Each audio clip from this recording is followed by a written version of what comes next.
All right, we got a Miami Dolphins mailbag coming your way. We are doing this live on Friday afternoon after the Miami Dolphins fired Chris Grier, which, by the way, I know you're watching this on Sunday.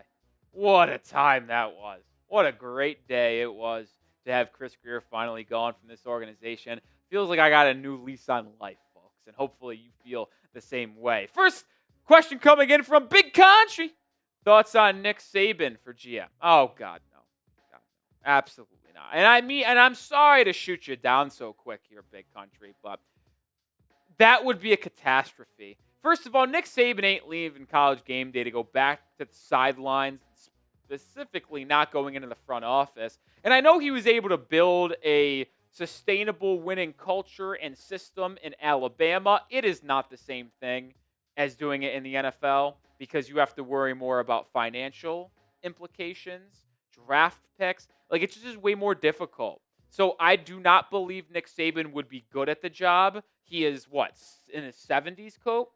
So, like, you wouldn't have that much of a runway with him as your GM.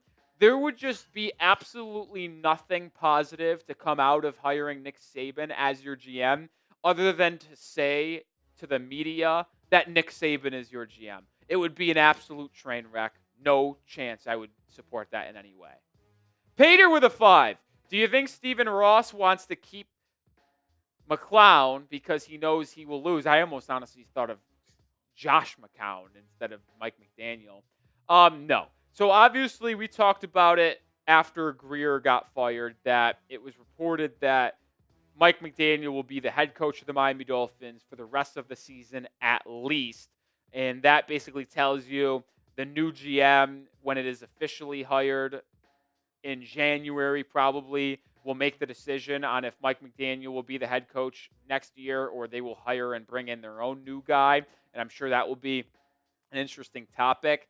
But I don't believe Stephen Ross wants the Dolphins to lose whatsoever, although it would help the draft spot in the order in April. I don't think he wants that. He wants to have a competitive product on the football field. He wants to have a shot to make the playoffs. And I just believe that Stephen Ross has a really good relationship with Mike McDaniel. It's been reported that he does inside the media, and they gave him an extension prior to the 2024 season. They want him to be here. So I think they're just going to give McDaniel the rest of the season and not create chaos in Miami of firing both the GM and the head coach, and give the new GM a chance to make his own decision. Talk to McDaniel, learn about McDaniel in his own right, and make the decision from there. That's kind of how I view this going. But what say you? Should Mike McDaniel be fired too? I mean, I say yes, but let me know your thoughts. Type Y for yes or N for no. We won't see a firing of McDaniel potentially until in January after the Dolphins hire a GM. M Sports Review. Might as well hire Eric Spoelstra. In all seriousness, no. You guys should go hire Jesse Minter or Chris Shula. Yeah, we've talked about this before. I thought these two guys are very intriguing options, both extremely young, early 40s, late 30s for both Minter and Shula. I think Shula, what is he, like 39, I believed. Minter about 42. I think Minter is a very real option here. He is the defensive coordinator for the Los Angeles Chargers. I think Chad Alexander, the assistant GM of the Chargers, is someone in line to potentially be a GM in his own right soon. And I could absolutely see if Miami went with Chad Alexander that he brings over Minter since they already have a working relationship inside the Chargers organization. Chris Shula, obviously the grandson of legendary coach Don Shula, going to be very interesting, man. Very interesting. But those are two interesting young head coach candidates that are definitely out there. But you got to make the decision to move off Mike McDaniel first, and we'll see if that is made in January. Man with a question. Rolly and Coop, please give us your view of permanent GM options for 2026 season if the temp doesn't stay. Thanks. Well, great question, Mac. We did a full video on this a couple days ago, but if you didn't watch, we'll give you a brief look at 6 names I'm intrigued with here. I think Champ Kelly obviously is going to be on there, but if you're looking at guys who aren't the interim, The 5 that I talked about was Louis Riddick from ESPN, who I'm very low on. I just wanted to talk about it and let you know that I am not in on Louis Riddick because I know you guys have asked about that. But Ray Agnew, Chad Alexander, who we just talked about, Ian Cunningham, and Ed Dods are certainly all options. My top options are Ed Dods and Ray Agnew because I love what the Lions do in terms of their roster construction. They've hit on a lot of draft picks.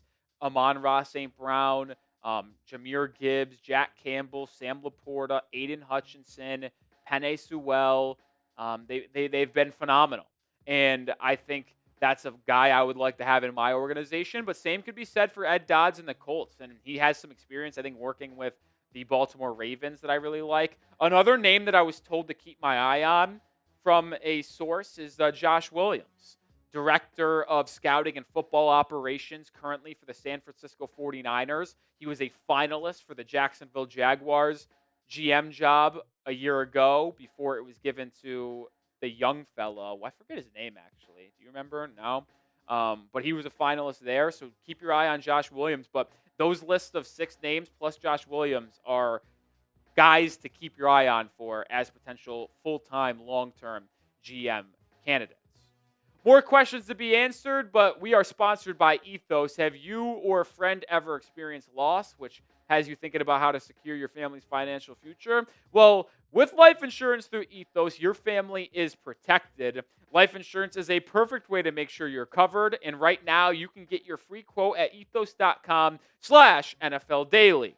Ethos is an online platform that makes getting life insurance fast and easy to protect your family's future in minutes, not months. There is no complicated process, and it's 100% online. No medical exam required. You just answer a few health questions. Some policies as low as $2 a day, billed monthly. As of March 2025, Business Insider named Ethos the #1 no medical exam instant life insurance provider. Protect your family with life insurance from Ethos. Get your free quote at ethos.com/NFL Daily. That is ethos.com/NFL Daily. Application times may vary. Rates may vary. Links in the description and comments of today's video. Free falling with a question. Keep McDaniel for next season. Let him draft the QB of his choice and build that defense. No. Listen, who knows? Yeah, maybe they do ultimately keep Mike McDaniel next year and just have a new GM. That's certainly a real possibility. I don't think it's smart, though, because, yes, McDaniel has been given a really bad roster right now. Yeah, he has. The offensive line has been terrible. The defense is terrible. And that all reflects on the GM, Chris Grier.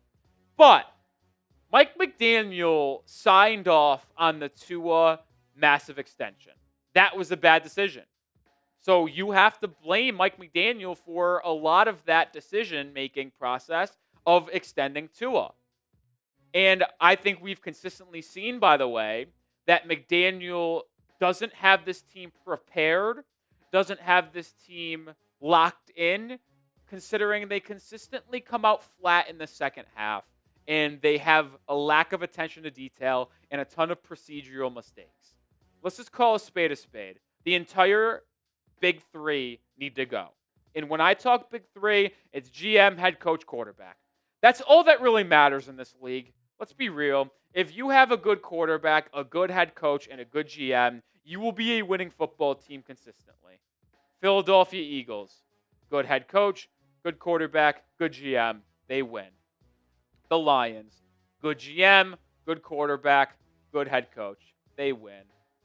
The Chiefs, good. The list could go on and on. All of the good teams have at least above average players in those, or people, I should say, in those 3 positions of power. Mike McDaniel is not an above average coach. He is a below average coach. Is he a really smart offensive mind? Without a question. He will be a fantastic offensive coordinator again, because he was the OC in San Francisco before being the head coach for us in Miami. He will be a great head or offensive coordinator again. He'll thrive. Heck, he might even parlay more success into another head coaching opportunity like Josh McDaniels did later on in his career. But he is not, at the current moment, built to be a head coach for the Miami Dolphins. I'm not keeping him whatsoever, but it's not my decision. And I'll say this, if whoever the new GM is in January makes the decision to keep Mike McDaniel, I won't support that decision. And I will think a little differently on that new GM. M Sports Review, trade pitch. My Packers get Rasul Douglas. You guys get a 6th-round pick this year. I'm in. Listen, a lot of the trade rumors for Miami will be what veterans stay, what veterans go. It's been reported out there, and we've talked about it, that the veterans that people have called upon, Jalen Phillips, Bradley Chubb, Matthew Judon, Rasul Douglas. Those are the 5 that players have called Miami about. I don't think they will trade Waddle. I pray to God they don't trade Jalen Waddle. Any of the other 4, though, very much on the table. Like, I talked about this a lot, but these guys who are on 1-year deals or on massive contracts like Bradley Chubb will not be on the roster a year from now. They simply will not, especially now that it's confirmed a new GM and a new regime is coming in that have not drafted these players, did not trade for them, did not sign them. They are going to want to run things their way and almost reset the books and start from zero, because that's where we're at right now with this roster, basically outside of like 4 players, which is Waddle, Achane, Patrick Paul, and like Chop Robinson. And Kenneth Grant you could throw in there too. So these guys that are on 1-year deals, they're not returning. You're not re-signing them in the offseason, so trade them and get a day 3 pick. Like, it might even just be like a pick swap where you're saying Douglas and a 7th for a 6th. Cool with me. Like, I also feel like Rasul Douglas has been so damn good for you. You actually owe it to him to trade him to a contending team if there is interest. So, yeah, if a 6th or 7th round pick comes calling for Rasul Douglas, I will absolutely deal him away. Make sure you are subscribed. We go live when breaking news happens. Chris Grier fired. We went live. We did his mailbag. And if you want to be featured on the next mailbag, you got to be subscribed to be here for our live content. Next time we'll be live on the channel is probably Tuesday during the NFL trade deadline. The only other way we're live before that is if Jalen Waddle got traded. That would be the only one that stuns me enough to go live. But anyway, subscribe to the channel for daily Dolphins content. J-Ray, do you believe Ed Dods would want the Dolphins GM job to return to the AFC East? He was previously with the Bills when Josh Allen was drafted. You know, while we're filming this, let me look up and just double check the Ed Dods, like, career path. I thought he was with the Ravens too, was he not? His career, he was with the Seahawks as a scout. And then Colts. Oh, he's this. I don't know if we're thinking of the same guy. Ed Dods is never with the Bills. He was never with the Ravens either, to be fair. I thought he was. Ed Dods, the current assistant GM for the Colts since 2018, was a scout for the Seahawks and then senior personnel executive for the Seahawks and then went to the Colts. So he's been with the Seahawks and Colts his entire career. I like Ed Dods a lot, man. I think he would be a great hire. I don't know who you're thinking of in terms of the Bills GM, who was with there when the Bills drafted Josh Allen. So sorry about that. But, yeah. So I guess I can't really give you an answer. But I do really like Ed Dods. Don't know who you're referring to, though. All right, David Crabtree with a $10 super chat. What do you think? Should they have a fire sale? Like I mentioned a second ago, all 4 of those veterans. The veterans, yes. Waddle, keep. Achane, keep. Would I trade multiple of that group of 4, Judon, Phillips, Chubb, Douglas? Yes, I would add Minkah Fitzpatrick in there. He's been awesome for you, but he has 1 more year left on his contract, and if some team is calling and trades a 3rd-round pick for Minkah Fitzpatrick, hell yeah, man. Let's be real here. There's a chance you get a 3rd for Jalen Phillips, a 3rd for Minkah. Could you imagine trading both of them before Tuesday's deadline and going into the NFL draft this upcoming April in 2026 with 6 picks in the top 100? You already have 4. You have your 1st-round pick, your 2nd-round pick, your own 3rd-round pick, and the Houston Texans 3rd-round pick because you traded back last draft in the 4th round and you picked up their 3rd. So if you traded Phillips and Minkah for a 6th or 3rd-rounder, you'd have 4 3rd-round picks, all 3rd-round picks obviously inside the top 100. So you would have an abundance of picks to add young talent in the top 100. You would also be able to package some of those third rounders to move up to maybe grab another top 50 guy in the second round potentially. So like it just gives you a lot of different options. So if Minka is available to trade for a fifth or third or Jalen Phillips, I'm in absolutely. Who do you want to be the next GM of the Miami Dolphins? A lot of names out there. I think Chad Alexander, Ed Dods, Ray Agnew. They're all options. They're all options.